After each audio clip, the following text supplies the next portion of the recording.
Thank you. Welcome, everyone. We're pleased to be here today to speak with you about implementation of HUD's minimum energy standards. Particularly, we're going to be focusing on three funding sources: the Home Investment Partnerships Program, also known as HOME, the Home American Rescue Plan, also known as HOMARP, and the Housing Trust Fund, also known as HTF. Next slide, please. Before we begin, in addition to today's webinar, there are three others upcoming that we want to spotlight for you. The next two in December will focus more on specifics of the related codes.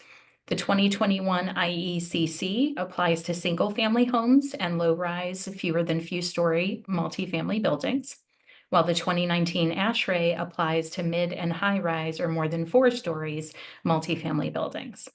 A third webinar will address alternative options for compliance, and that webinar will be scheduled soon.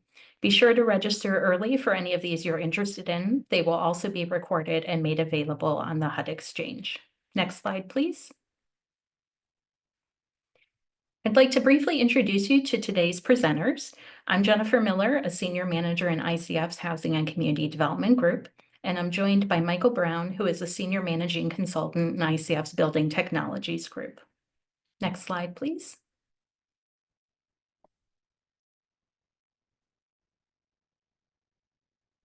I'm going to preview now what we'll be covering in today's webinar. We will review related requirements and offer implementation guidance for the latest minimum energy standards, again with a particular emphasis on HOME, HOMARP, and HTF funding sources. These energy code requirements apply specifically to HUD, HTF grantees, and HOME or HOMARP PJs who are responsible for compliance. There will also be implications for interface with other design and construction partners in programs and projects, including developers, builders, architects, engineers, etc. We'll go over that more shortly. We'll also briefly highlight pathways for achieving and maintaining compliance, including alternative options. And finally, we'll point you to some additional implementation resources. Next slide, please. Okay, let's dive in. There was a prior determination detailing these codes that was jointly published by HUD and USDA in May of 2015 that applied to new construction that was assisted by one or both of those agencies' funding sources and/or was FHA insured. This publication established the 2009 IECC as the minimum standard for single-family low-rise buildings, and the ASHRAE 90.1-2007 as the minimum standard for mid or high-rise multifamily buildings with 4 or more stories. The more recent requirements we're going to speak about next are not brand new, but rather are updated versions of these. Next slide, please. The latest determination, which is our focus today, was jointly published by HUD and USDA in April of 2024, and it similarly applies to new construction assisted with those sources or FHA insured. Specifically, it establishes the 2021 IECC as the minimum standard for single-family and low-rise multifamily housing, and the ASHRAE 90.1-2019 as the minimum standard for mid or high-rise multifamily housing of 4 or more stories. Next slide, please. These codes are statutorily required under the Energy Independence and Security Act of 2007, or the EISA. The adoption of these standards is subject to passage of a cost-benefit housing affordability and availability test. These latest minimum energy standards have met this test. Next slide, please. Adoption of these codes can yield an array of positive benefits. They can generate significant annual and lifetime cost savings for both homeowners and renters, which we'll cover more shortly. They can also improve resident comfort, promote positive health impacts overall, and reduce respiratory issues. Further, they can improve building resilience to extreme weather and enable passive survivability, which refers to a structure's ability to maintain critical life support conditions in the event of extended loss of power, heating fuel, or water. Next slide, please. Delving more into the cost benefit Analysis shows significant anticipated savings, including growth in those savings over time. For example, estimated cost savings for the IECC run over $2 billion and over $50 million for the ASHRAE over 30 years. The IECC, with each successive update it's had in recent years, has yielded growing savings with a positive difference of nearly 9% between the last and current versions. Inclusive of adoption of both codes, a reduction in over 6 million in metric tons of carbon emissions over 30 years is anticipated, which results in an annual societal cost savings of nearly 14 million. I'm going to turn it over now to my co-presenter, Michael, to speak more in detail to the IECC. Michael? Great. Thanks, Jennifer. So I'm going to be giving a brief overview of the 2021 IECC to everyone. And as Jennifer mentioned earlier, there's going to be a separate webinar that goes into detail on this code. So I want to give people a general sense of what it is and what it covers, but more details will come. To start, the IECC is the International Energy Conservation Code, and it's used to set requirements for minimum levels of efficiency in buildings. The IECC is the most adopted model code in the US, typically done by states. The IECC is developed through a national consensus-based process, and an updated version is published every 3 years. It's common for states to make amendments to the IECC, so in practice, the code is often unique in each state. The IECC is one of many model building codes, often called the I codes, and they include the International Building Code, plumbing, mechanical, electrical codes, etc. Next slide, please. All right, the 2021 IECC is divided into a commercial and residential section with similar structures. There are chapters for scope and application, administration and enforcement, definitions, general requirements, and then we have the efficiency chapters, which define how to comply with the energy code and the different pathways you could choose to show efficiency compliance. When discussing codes, it's this chapter, chapter 4 on energy efficiency. That's the main focus. And for the purpose of the 2021 IECC and this webinar, it's the residential chapter that's the focus. And then finally, there are also chapters for existing buildings, reference standards that are mentioned within the code, and then appendices and an index. Next slide, please. Within chapter 4, there are sections that cover different aspects of the buildings that I'd like to highlight just to give a sense of what it covers. First off is the building thermal envelope. So think about insulation in walls, ceilings, and floors. Additionally, it covers window performance and air leakage in and out of the building. The next major section broadly covers systems, so duct systems, including their insulation, how much they leak, hot water systems, mechanical ventilation, and equipment sizing. Finally, the 2021 IECC covers electrical power and lighting systems, so generally this has requirements for efficient lighting and controls. I'll note that household appliances like a refrigerator or dishwasher are not within the scope of the IECC. Generally, minimum levels of efficiency for those are set by DOE appliance standards. Next slide, please. All right, on to compliance. So regarding compliance, there are multiple ways to show compliance within the 2021 code, so it does offer some flexibility. First is the prescriptive pathway, which generally means you're doing exactly what the code requires without the ability to lessen efficiency in one area in exchange for approving efficiency in another area.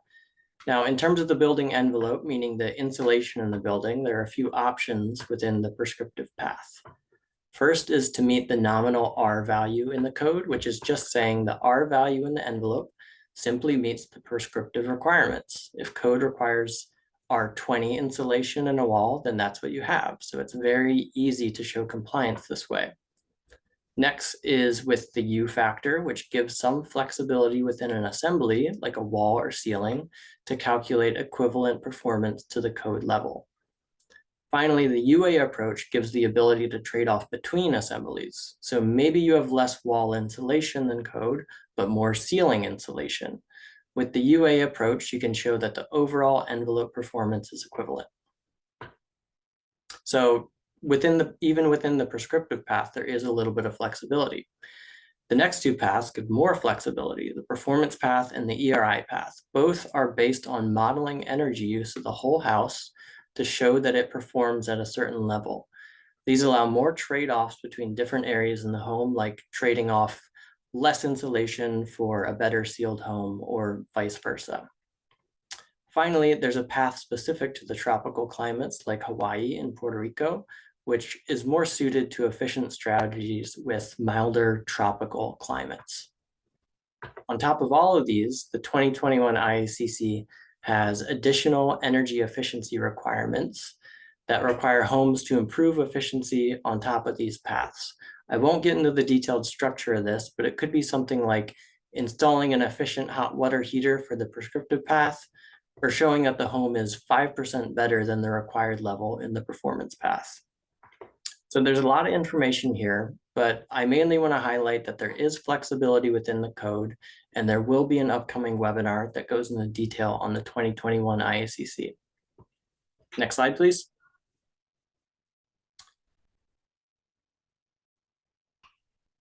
Relative to the 2009 code, the 2021 code makes some major updates.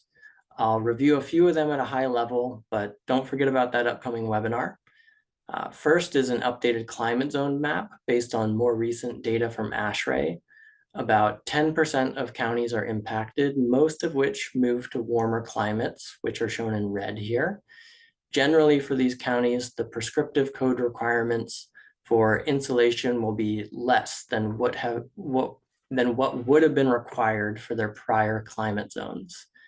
There are some counties shown as green, which have moved to colder climates, and the opposite would be true for these. Besides the climate zone changes, there are improvements to many areas that the code covers, including the envelope, meaning increased levels of insulation, improved windows, lighting, and mechanical ventilation.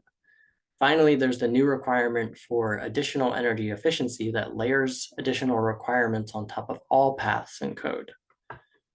Next slide, please. As you can see in this chart from DOE, residential codes, which are shown in blue, have made significant improvements in efficiency over the years. Compared to the 2009 IECC, the 2021 code is a significant update, saving 34% in energy costs from the changes I mentioned earlier. As you see in the chart, it saves less compared to more recent codes like the 2018 IECC, where the 2021 code saves about 9%. Next slide, please. The specific amount of savings the 2021 IECC achieves depend on what code it's compared to. Codes are generally set at the state level, and this map shows what DOE has determined each state code is equivalent to. The ones in dark green have equivalent performance to the 2021 IECC after DOE analysis, which accounts for any amendments that states have made. So there's no impact and no savings from meeting HUD's minimum energy standards of the 2021 IECC. The states in the lighter shade of green are equivalent to the 2021 IECC. There will be some incremental changes to meet the 2021 code, but not as much as the jump from states in light orange, which are equivalent to the 2009 IECC. Next slide, please. I'd like to make a couple more points on codes when looking at this map. First is that states often make amendments to the code, so it's fairly common for states to nominally adopt the 2021 IECC, but then amend it. In my experience, amendments usually reduce the efficiency of the code, such as lowering required insulation levels. And according to DOE analysis, there are currently 7 states that have adopted the 2021 IECC and amended it to be less efficient. And then that amended state code performs somewhere between the 2009 and 2018 IECC. For HUD-assisted new construction projects moving forward, you cannot go below the standards of the unamended 2021 IECC. So for those states, homes would have to be built to exceed the state code. Second is the relationship between state and local governments for building codes. You can see there are some states shown in white, which are home rule states, This generally means local governments like a city or a county adopt building codes instead of the states. Um, Additionally, there are some states that have stretch codes, which is another mechanism that allows local governments to adopt more stringent codes. To give a few examples, Texas has a state code at the 2015 IECC, but several cities, including Austin, have adopted the 2021 IECC. Hawaii is technically a home rule state, but over 80% of the population is covered by the 2021 IECC through local code adoption. And then Massachusetts has a stretch code available, which has been adopted by the majority of jurisdictions there. So to summarize, there's a lot of variability in code adoption at the state and local level. So the incremental effort to build to the 2021 IECC depends on what code is currently in place at the local level. And with that, I'm going to pass it back to Jennifer.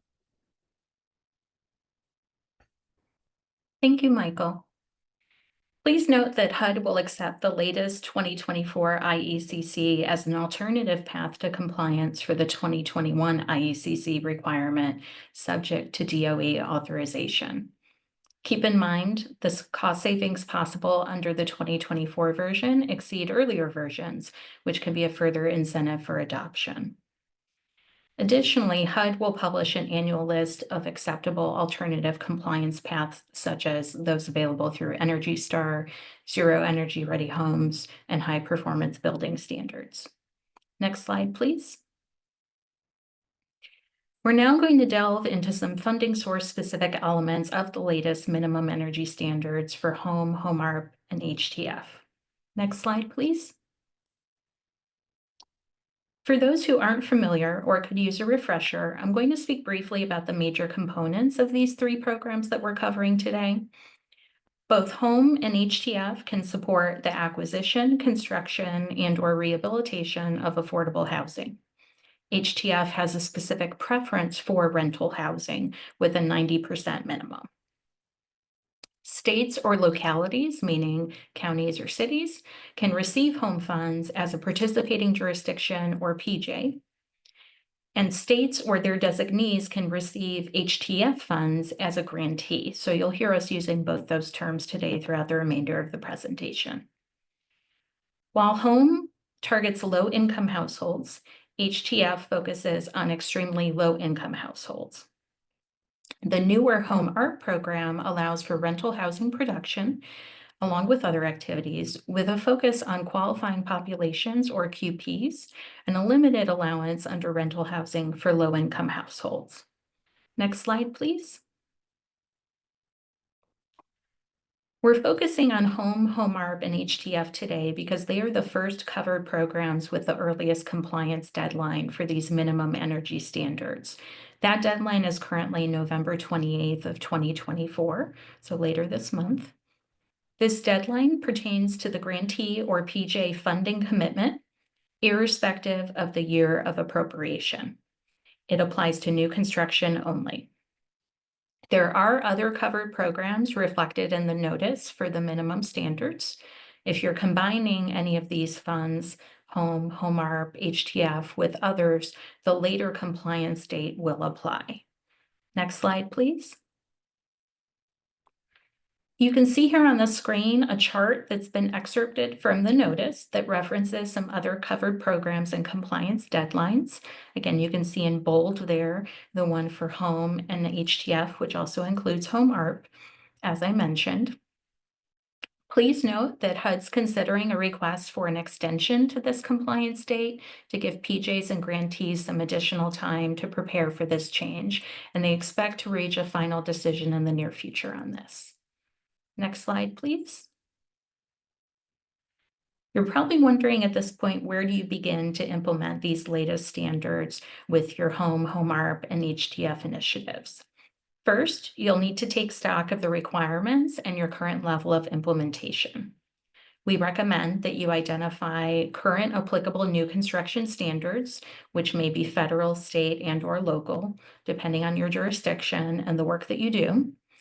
The number and type of these standards can vary widely by grantee or PJ. It may also involve communicating or consulting with some other local agencies that govern new construction.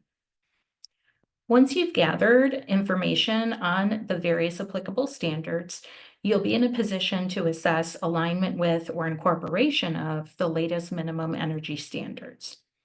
You'll want to evaluate your current compliance status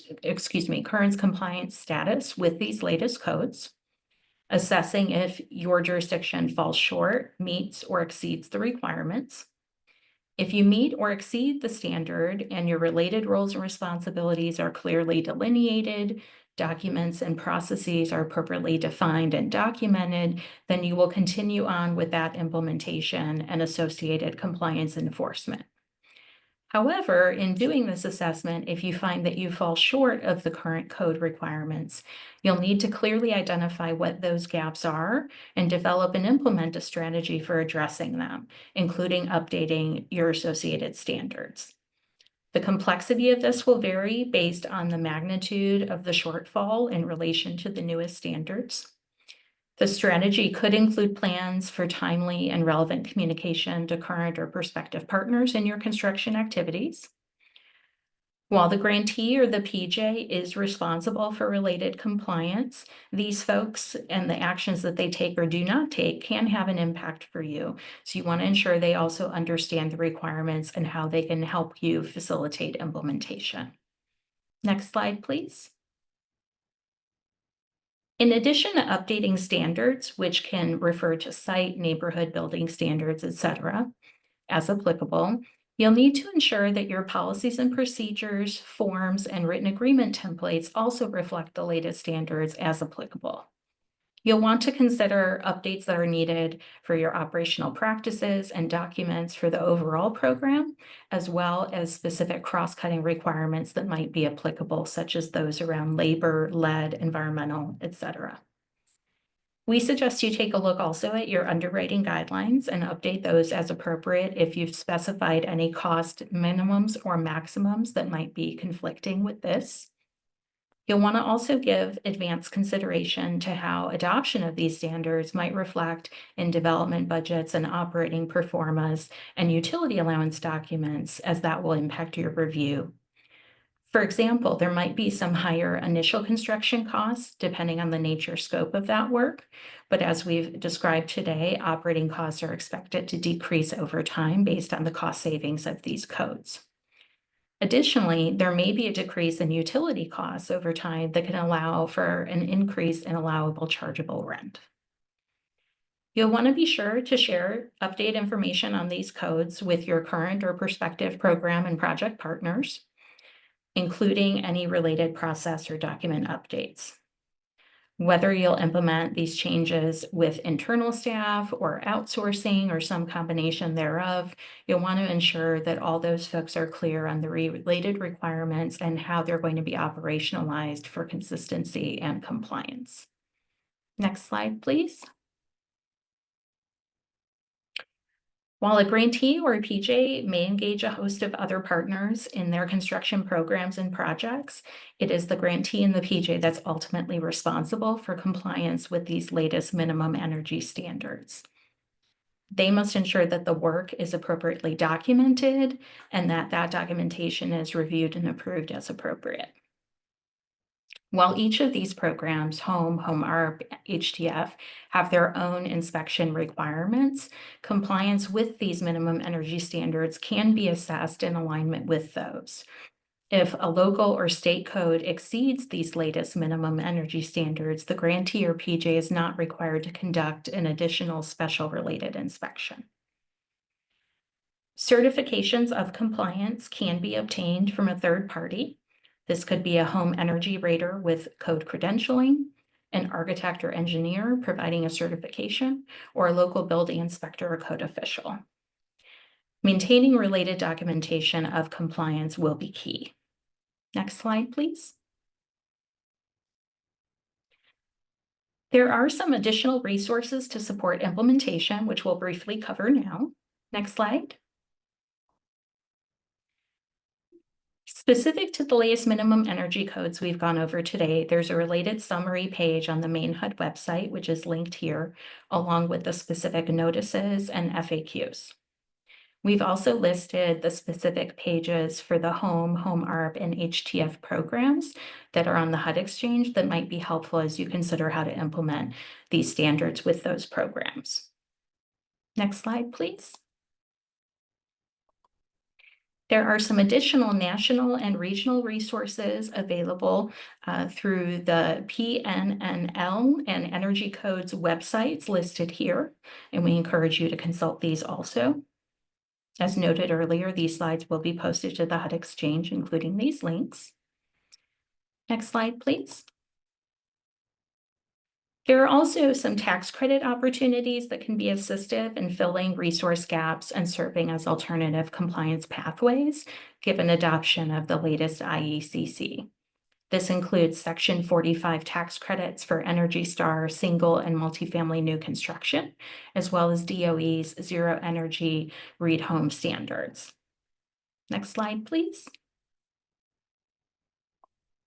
You can also request technical assistance depending on your qualification in one of these groups. Eligible requesters include state and local governments, which includes HTF grantees or home RPJs, tribes, tribally designated housing entities, and tribally designated housing authorities, public housing authorities, housing counseling agencies, multifamily owners and operators, nonprofit organizations, continuums of care, and HMIS lead organizations.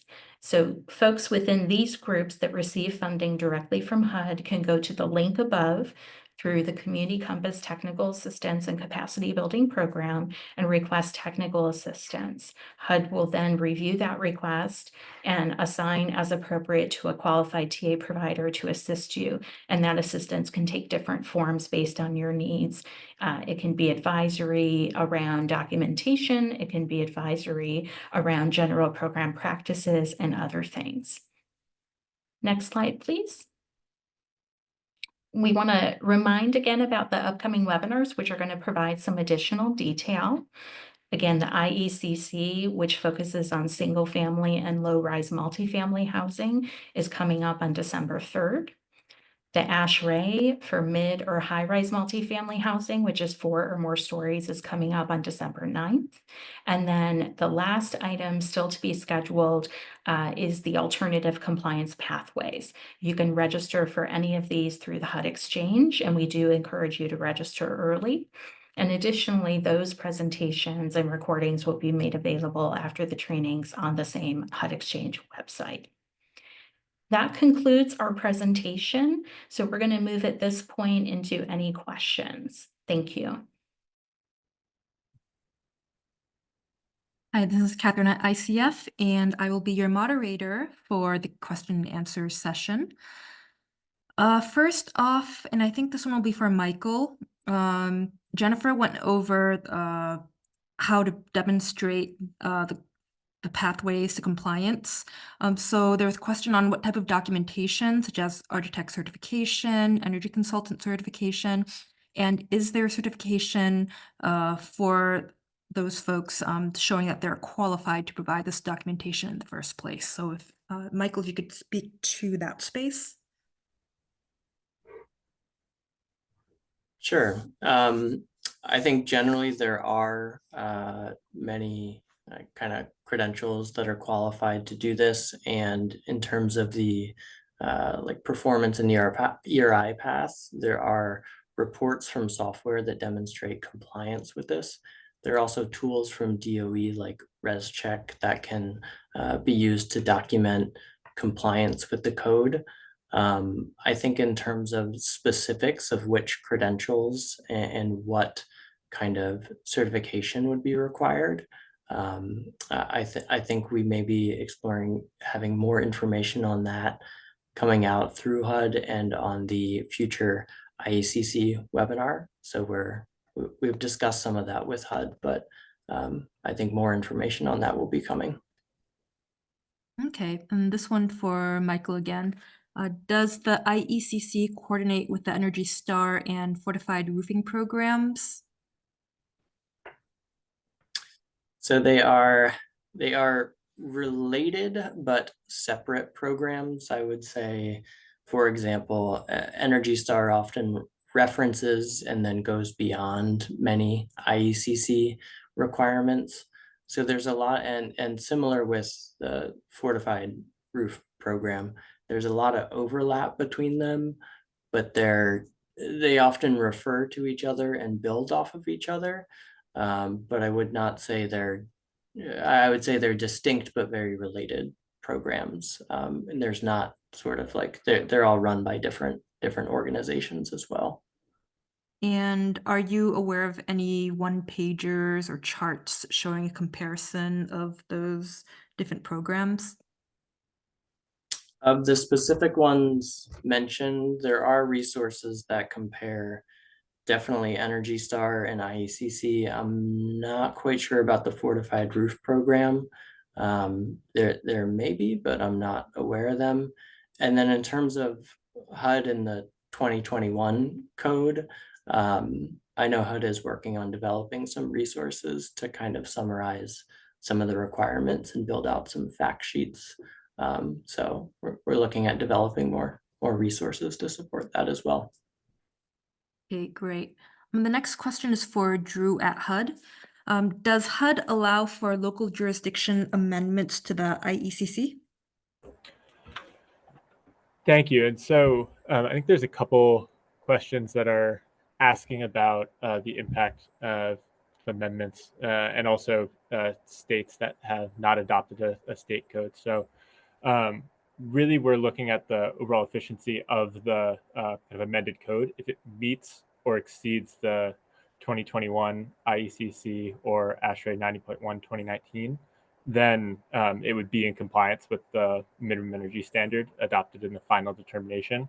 But if a local jurisdiction amends the code to weaken it, as Michael was talking through, then it wouldn't meet the updated standard. And one additional note I just wanted to make is that on alternative compliance pathways and the crosswalk between some kind of different high performance building programs, kind of Energy Star, et cetera, HUD will be releasing a list of which programs meet or exceed that efficiency and will be accepted as alternative compliance pathways with the final determination. I just wanted to add that as well. Okay, and so you're speaking to this a little bit. If a state has no codes adopted, they would have to use the 2021 IECC or the applicable ASHRAE in order to be compliant. Yes, exactly. I mean, as with the previous determination when HUD had adopted the 2009 IECC as the minimum energy standard, that was a kind of programmatic requirement as a result. And here it's the same thing with the 2021 IECC. So that would be the case. Okay, and this one will probably be for Jennifer. Speaking to the trigger date, will amendments that take place after the compliance date of November 28th of this year to agreements that were executed prior to the effective date result in the new energy standards becoming required? Sure, great question. Since you're not specific in the question about the type of agreement, we may need to detail this answer further, but in terms of the trigger, it ties to the agreement originally executed between HUD and the grantee or PJ. And so if there's an existing agreement in place prior to that, or, as of that effective date, that would be the trigger. So the amendment, whether that triggers something additional or different, might depend on who the agreement parties are and whether that amendment's tying to something that makes the scope materially different. So that's something I think we'll follow up further on in a follow-up to this session. Okay, great, thank you. And this is for Drew. Has there been any discussion about implementing the 2024 IECC? Obviously, we are deep in the implementation for the current final determination. The Department of Energy is in the process of issuing their determination of efficiency of the 2024 standard. And assuming that it does meet or exceed the efficiency of the 2021 standard, it would be accepted as an alternative compliance pathway. So and say we're kind of not looking to go through the final determination process again at this moment, but if 2024 meets or exceeds the efficiency of the 2021 standard, it would be accepted as an alternative compliance pathway.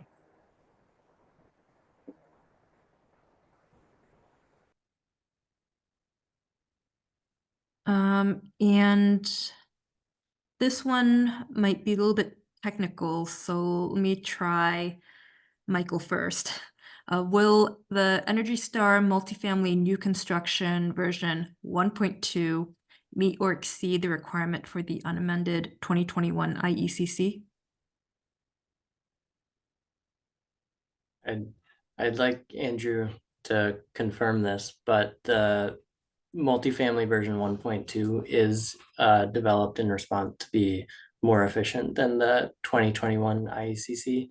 It's a separate program, so that would need to be explicitly kind of okayed by HUD. So maybe Andrew, you could clarify HUD's stance on Energy Star version 1.2, and then also for homes version 3.2 as well would be the equivalent. Yes, so we, as alternative compliance pathways, it will be any standard that meets or exceeds the efficiency of the 2021 IECC or ASHRAE 9.1 2019.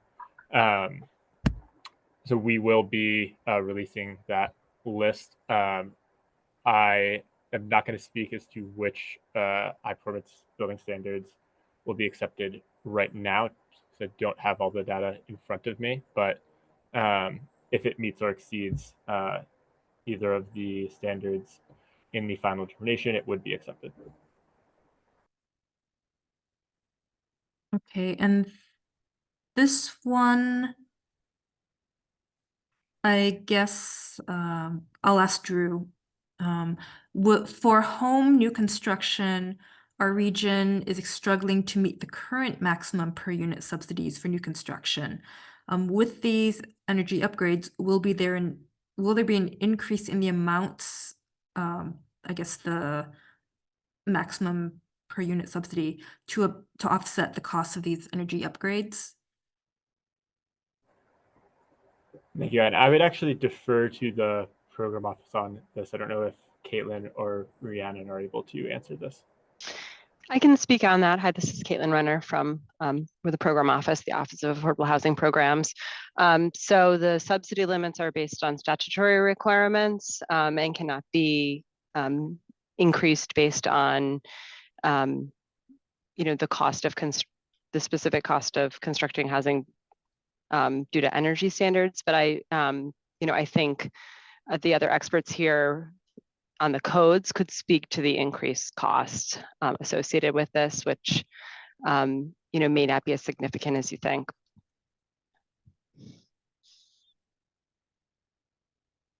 And I would also add that as the costs of construction just increase due to market changes, that's reflected, of course, from year to year in the maximum per unit subsidy limits for the home program. And for the Housing Trust Fund program, those limits do not apply. They're established by the states. Okay, Drew or Michael, anything to add on the per unit costs of construction meeting these codes?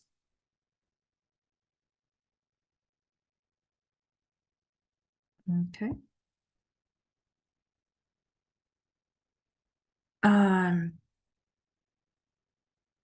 Let's see.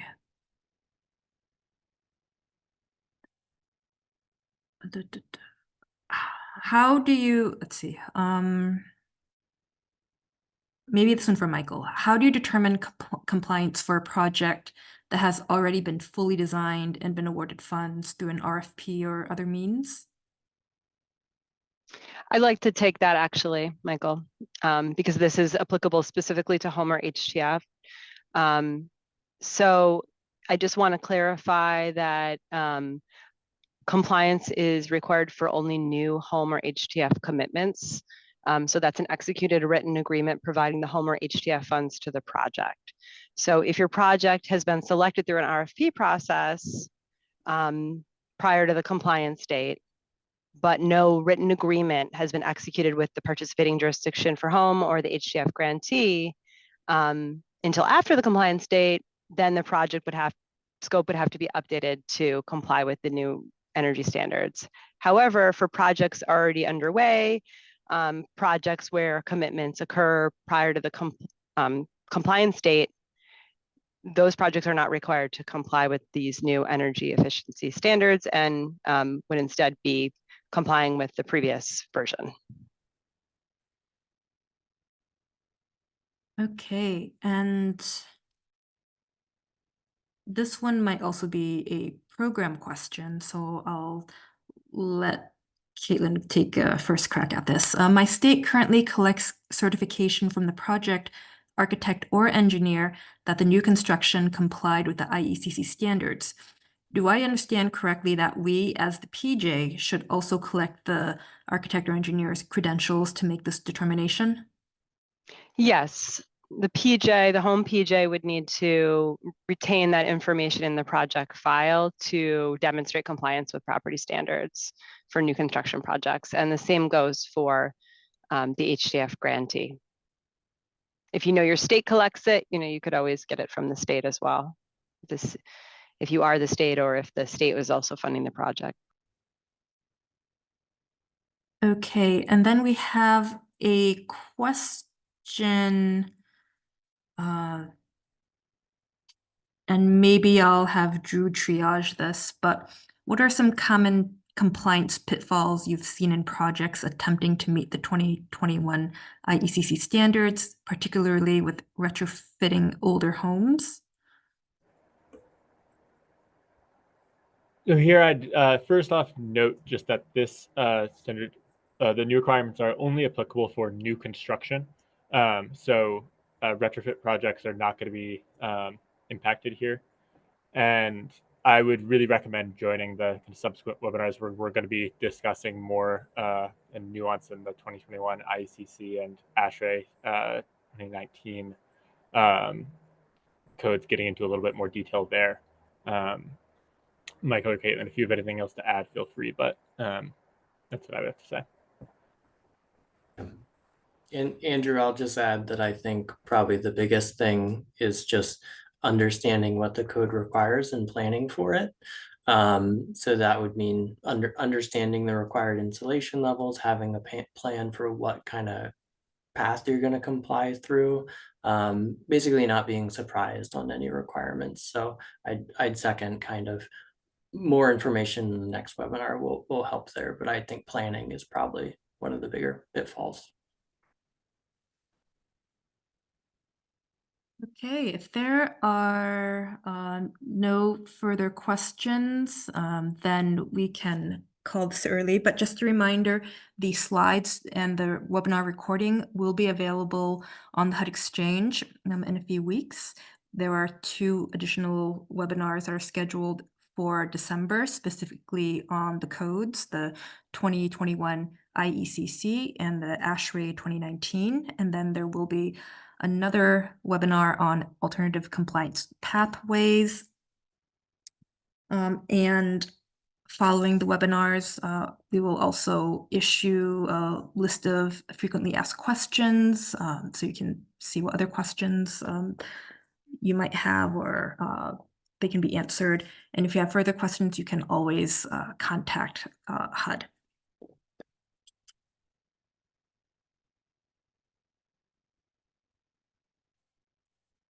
And if there are no new questions, then have a good afternoon, everyone. Thank you, everyone. Thank you.